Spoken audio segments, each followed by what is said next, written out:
Buenas, es un placer estar acá y compartir información sobre cómo prevenir fraudes en e-commerce, con el objetivo de generar un ecosistema de pagos cada vez más seguro. Mi nombre es Raúl Vila y soy gerente de riesgo en Handy, el principal facilitador de pagos del Uruguay. Mi principal tarea es gestionar sistemas que logren detectar transacciones fraudulentas y tomar acción acorde a la magnitud del fraude. En un mundo cada vez más digital, donde el e-commerce es cada vez más frecuente, es fundamental estar alertas y tomar medidas para proteger tu negocio y clientes contra posibles actos fraudulentos. En los próximos minutos exploraremos estrategias efectivas y las mejores prácticas para salvaguardar nuestras transacciones en línea y mantener la confianza en nuestros e-commerce. Comencemos. Entonces bien, empecemos por entender qué es fraude. Es un término que se refiere a la acción de engañar o manipular a alguien o algo con el fin de obtener beneficios de manera ilegal o deshonesta. El tipo de fraude que abordaremos en este workshop es el de fraude financiero, que incluye actividades como la falsificación, la estafa, el robo de tarjetas de crédito, phishing, robo de identidad.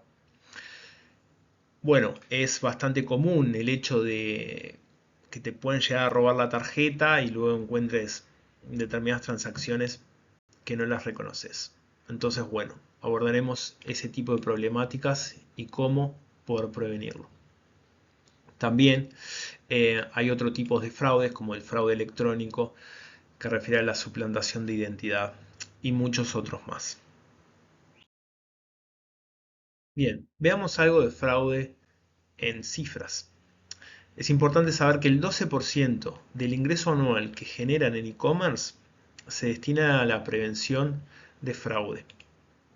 Estos datos son sacados del reporte de CyberSource para el año 2021 referente a América Latina. También es importante destacar que el 4% de las órdenes totales de e-commerce generan algún tipo de contracargo. Lo que nos referimos con contracargo es aquellos desconocimientos de transacciones donde el tarjetaviente no reconoce la transacción, entonces la disputa al banco y así genera su habitual proceso. Y el 2% de órdenes aprobadas que resultan en fraude terminan siendo catalogados como fraude amigable. Que para entender qué entendemos por fraude amigable es cuando un cliente realiza una compra legítima en línea, luego la disputa la transacción como si fuera fraudulenta, y esto refiere a la intención de obtener un reembolso o beneficio adicional. Y esto se puede deber a diversas situaciones. Primero, olvido o confusión. Por ejemplo, el nombre del comercio en el estado de cuenta no resulta claro y entonces el tarjetaviente no lo reconoce y lo disputa. Por el otro lado está en la intención de evitar el pago. Y en tercer lugar se encontraría el desacuerdo con la política de devolución del producto. Por eso es tan importante generar, ser atentos y detallistas con la descripción del producto y su política de devolución.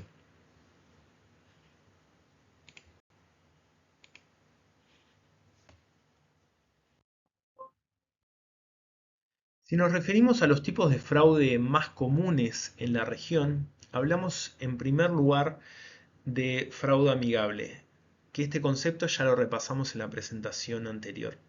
Pero en segunda posición se encuentra la prueba de tarjeta, que esto refiere a un uso no autorizado de datos de tarjetas de crédito o débito para realizar compras o transacciones fraudulentas.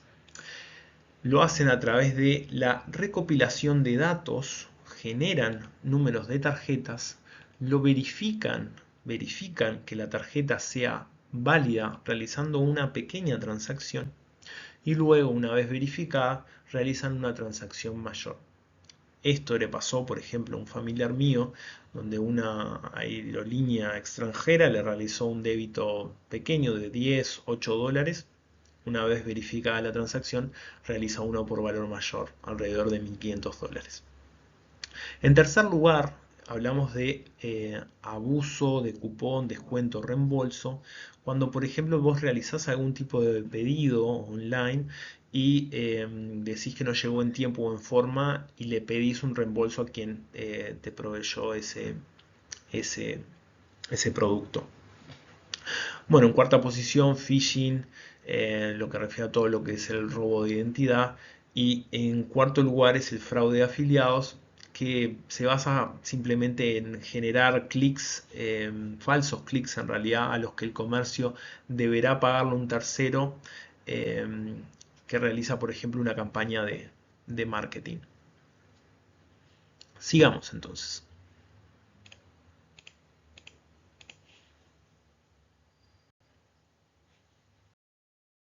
Analicemos entonces el proceso de un contracargo. Como se puede observar, inicia por el tarjetaviente, donde bueno, no reconoce cierta transacción. Luego se comunica con el banco, en el paso número 2, donde bueno, le comunica esta situación. El banco se comunica con el adquirente en el paso número 4 y el adquirente se comunica, en este caso, nosotros ocupamos el rol de facilitadores de pagos, estamos entre los adquirentes y los comercios, nos lo comunica a nosotros.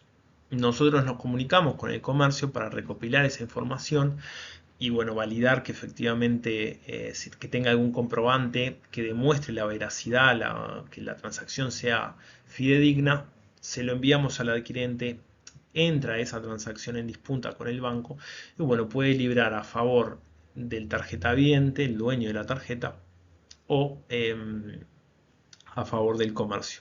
Si libra a favor del comercio, no se estaría aplicando el contracargo. Es importante que sepan que el comercio es el principal afectado y es el responsable de asegurar que la transacción sea fidedigna. Así lo establecen la mayoría de contratos. Ahora bien, continuemos.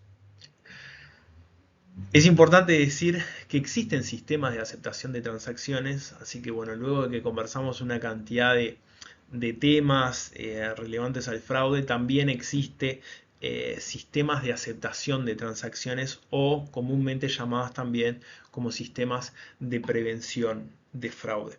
Y es importante saber que bueno, estos sistemas se encargan de generar diferentes tipos de reglas que son aplicadas al momento de realizar la transacción, justamente cuando el tarjetaviente está comprando. Son reglas que corren de forma automática.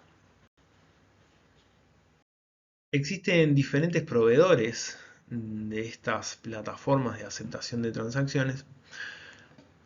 Pongo la presentación, las más conocidas, como puede ser Coin, Ekata, Cybersource o Bionet.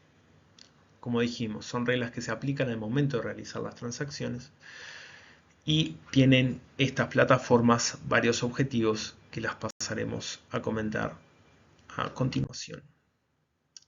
Las plataformas de aceptación de pagos tienen foco primero en combatir fraude, por supuesto en todo lo que venimos conversando, este sistema de reglas tiene como principal cometido minimizar la cantidad de fraudes que se realizan en e-commerce. En segundo lugar, por supuesto, mejorar la conversión. Y en tercer lugar, minimizar las fricciones al momento de realizar la compra. Es importante saber que la definición de cuál regla aplicar o no, siempre se toma en cuenta cómo va a ser la experiencia de compra al momento, bueno, que los usuarios escojan sus diferentes productos. Por eso es importante tener en cuenta que ese tipo de reglas que venimos hablando, que se aplican de forma automática, siempre están condicionadas acorde al tipo de negocio que hacen referencia a ese tipo de reglas. Por supuesto, es diferente el conjunto de reglas que se aplican en el rubro de tecnología en contraposición, por ejemplo, con un rubro de vestimenta. En el rubro de tecnología se tendería a ser mucho más estricto en el tema de, por ejemplo, que lo vamos a ver a continuación, pero ser más rigurosos en los montos de aceptación, si estar más al pendiente si realiza o no una gran cantidad de transacciones en un breve periodo de tiempo. Pero bien, repasemos en grandes líneas los cuatro grandes grupos en que se basan este tipo de reglas. Primero, cartografía geográfica; en segundo lugar, comportamiento; en tercero, velocidad; y por último, las validaciones. Para entender cada uno de los puntos, si nos referimos a cartografía geográfica, son reglas basadas en la ubicación geográfica. Y a esto me refiero. Pues se pueden denegar transacciones que provengan de ubicaciones inusuales, viajes o movimientos. Por ejemplo, si una cuenta está en Uruguay pero hace una transacción desde un país, suponte de Asia o de África o de alguna otra región. También refiere a denegar transacciones que provengan de países con altas tasas de fraude, y chequear la coherencia del IP que responda a ubicaciones proporcionadas por el cliente. También se puede bloquear ciertas ubicaciones, por ejemplo, no aceptar transacciones de tal o cual país. En lo referente al comportamiento, que se relaciona por supuesto mucho con la velocidad, refiere a algoritmos de avanzada y técnicas de análisis de datos para monitorear usuarios en tiempo real y compararlos con patrones normales. Y en lo que refiere a la velocidad, también se relaciona mucho con el comportamiento, por esto que había mencionado anteriormente. Por ejemplo, denegar transacciones que se realizan, suponte 2, 3 transacciones en 15 o 20 minutos, poder bloquear ese tipo de comportamientos.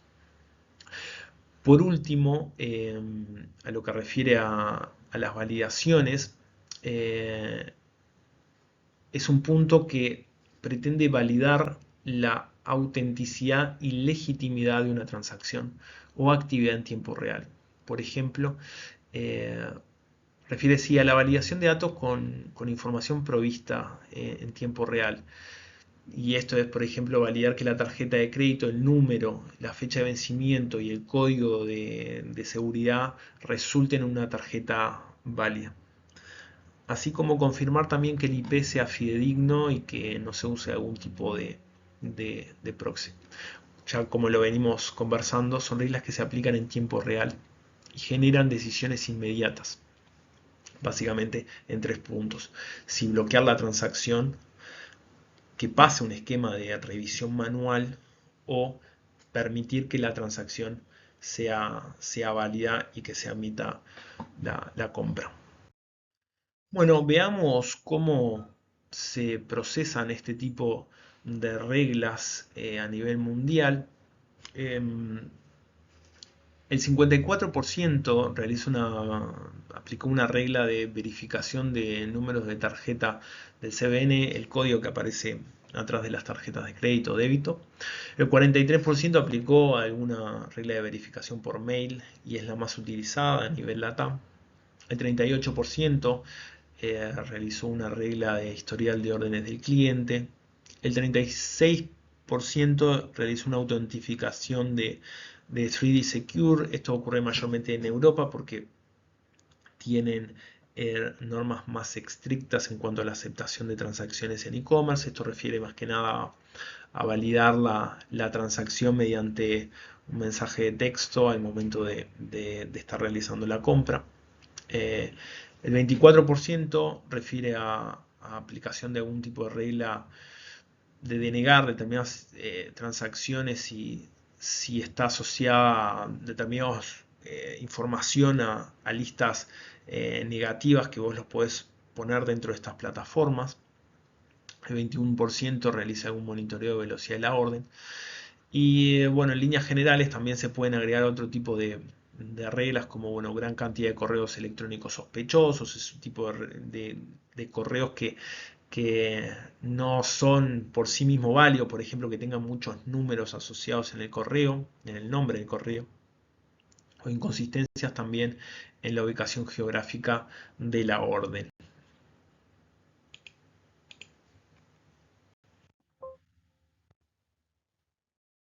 Además, quiero mencionar que en los equipos de fraude, y esto hablo a nivel industria, hay un excelente equipo de profesionales, tanto analistas como gestores en sí mismo del fraude.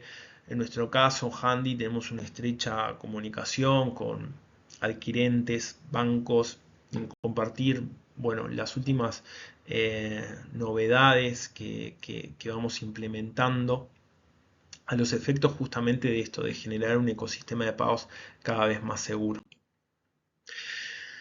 Bien, ahora, muchas veces, como no existen mecanismos perfectos, muchas de estas reglas que se pretende que prevengan fraude, el fraude termina ocurriendo y los contracargos llegan, como es de su conocimiento.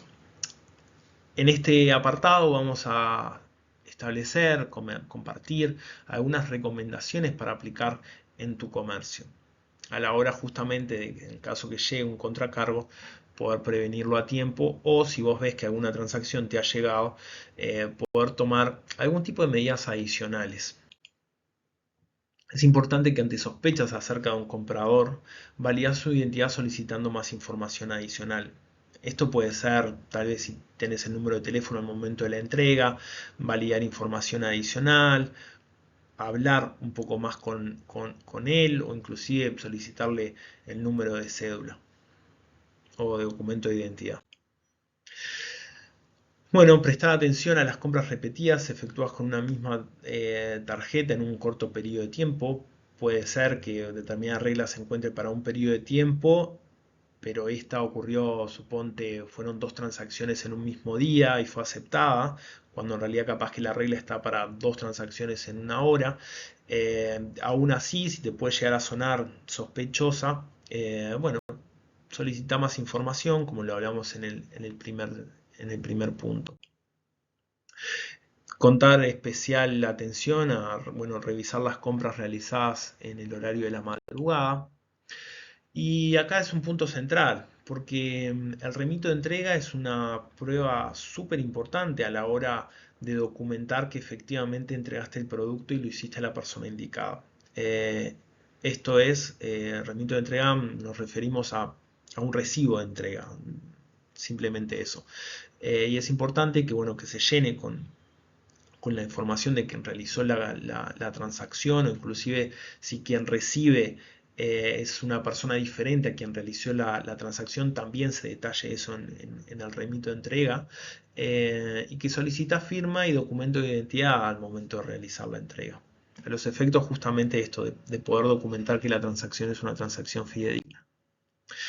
Y bueno, ya finalizando, el mensaje final que le queremos dar desde Handy es que trabajamos para generar un ecosistema de pagos cada vez más seguro, generando cada vez mejores reglas, eh, tomar decisiones y que esas reglas se basan en la analítica de datos y también estar en contacto con todo el ecosistema de pagos. Muchas gracias, quedo a disposición y que tengan unos muy buenos días.